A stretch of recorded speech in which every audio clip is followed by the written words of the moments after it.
Semangat pagi, salam Planters. Saudara-saudaraku Planters sejati. Dinamika perubahan yang sangat cepat, bergejolak, kompetitif, dan sulit diprediksi di segala bidang sangat mempengaruhi dunia bisnis saat ini. Untuk dapat sustainable, tumbuh dan berkembang, diperlukan kegesitan dalam menghadapi perubahan yang terjadi.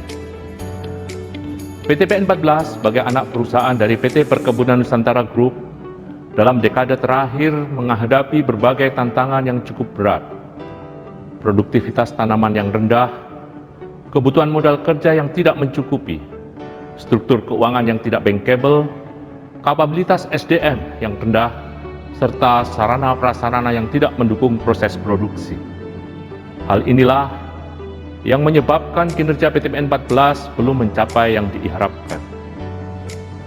Namun demikian, dengan jumlah areal konsesi seluas 102.000 hektar, lahan yang cocok untuk usaha perkebunan, aset yang cukup besar, portofolio bisnis yang beragam, dan dukungan dari induk perusahaan PT PN3 Group serta dari stakeholder lainnya merupakan peluang bagi PT PN14 untuk bangkit menuju kinerja juara. Visi ke depan PT PN14 adalah menjadi perusahaan agribisnis bertaraf internasional yang modern guna mendukung percepatan pembangunan di Indonesia Timur. Dalam mewujudkan visi ke depan, kualitas aset yang dimiliki PT PN14 haruslah ditingkatkan. Aset tanaman yang merupakan mesin pencetak uang bagi PT PN14 harus benar-benar produktif. Aset sumber daya manusia sebagai pengelola harus ditingkatkan kapabilitasnya. Aset sumber daya keuangan harus dikelola dengan tepat dan efisien. Aset budaya perusahaan harus dapat membumi di setiap insan PT PN14.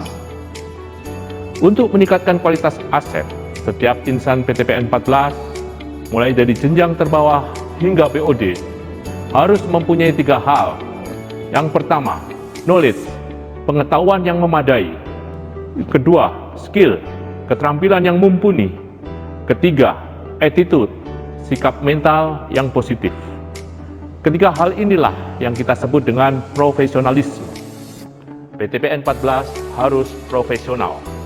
Sahabat Planters sejati, menjadikan PT PN14 lebih baik dibutuhkan pemimpin yang memiliki core value akhlak, amanah, kompeten, harmonis, loyal, adaptif, dan kolaboratif.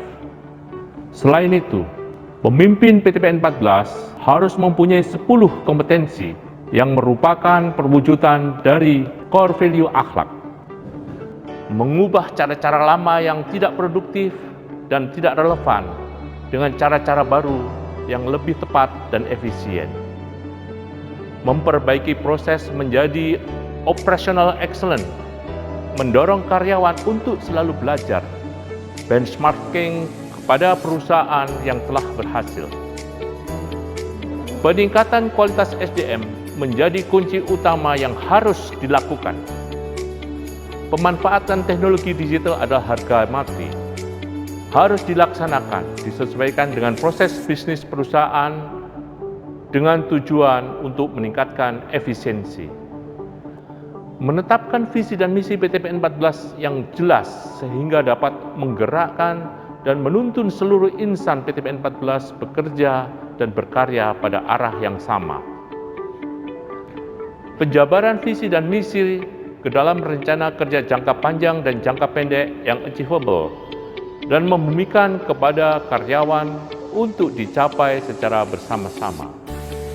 Membuat peluang-peluang baru dengan memanfaatkan aset non-produktif yang dimiliki untuk ditingkatkan menjadi aset yang produktif.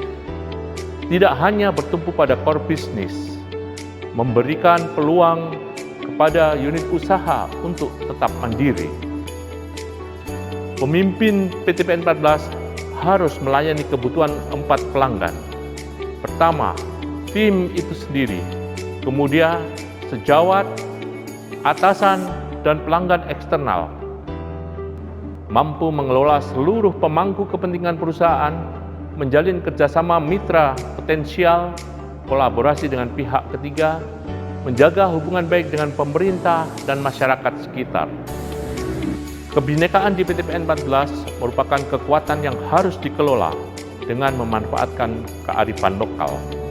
Sahabat planter sejati, pemimpin PTPN 14 tidak cukup hanya mengetahui dan memahami core value dan 10 kompetensi, namun yang utama adalah dapat mengimplementasikannya dalam mengelola PTPN 14. Mari kita terus belajar dan bertindak, meningkatkan pengetahuan dan keterampilan dengan didukung sikap yang baik dan positif untuk perkebunan Nusantara juara.